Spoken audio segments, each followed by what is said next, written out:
ভাইরা আমার, আল্লাহর জমিনে যত হারাম উপার্জন আছে, এই হারাম উপার্জনের মধ্যে সবচেয়ে নোংরা, সবচেয়ে জঘন্য হারাম উপার্জন হলো সুদের হারাম উপার্জন। সুদের কারবার করে সম্পদশালী হওয়ার চাইতে আপনি হালাল টাকায় অল্প উপার্জন করেন, ব্যবসা বাণিজ্য ছোট রাখেন, ইনশাআল্লাহ বিদিন আল্লাহ তাআলা বরকত দান করবেন। বরকত ভিন্ন জিনিস, সম্পদ আহরণ করা ভিন্ন জিনিস। হারাম টাকা অনেক কামাই করলেন, সব হাসপাতালে ডাক্তারদেরকে, চাঁদাবাজদেরকে, মাস্তানকে, অমুককে তমুককে দিয়ে শেষ করলেন, মানুষ লুটপাট করে নিয়ে গেল, এটাকে বরকত বলে না। আপনি যতটুকু উপার্জন করবেন, ভোগ করতে পারবেন, নিয়ে যেতে পারবেন দুনিয়াতে এবং আখেরাতে, সেটা হবে হালাল উপার্জনে। অতএব হারাম থেকে বাঁচার জন্য ইমানের শক্তি দরকার। আল্লাহ আমাদেরকে সেই তৌফিক দান করুন। 1 কেজি কুকুরের গোশত বা 1 কেজি শুকুরের গোশত আপনি হালাল টাকা দিয়ে কিনে আনলেন বাজার থেকে, যদি কোথাও বিক্রি হয়, আনার পর সেটা রান্না করে খেলেন, আপনার গুনাহ হবে, যেহেতু শুকুর এবং কুকুর হারাম করেছেন আল্লাহ তাআলা।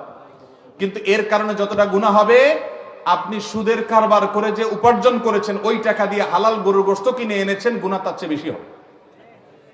কথা বুঝেন নাই? আল্লাহ রাব্বুল আলামিন এই সুদের কারবার থেকে আমাদেরকে বেঁচে থাকার তৌফিক দান করুন। সুদের 10টা ভয়ঙ্কর দিক এবং হাদিসের আলোকে আসছে। আমি দীর্ঘ হয়ে যাবে, সেদিকে যাচ্ছি না।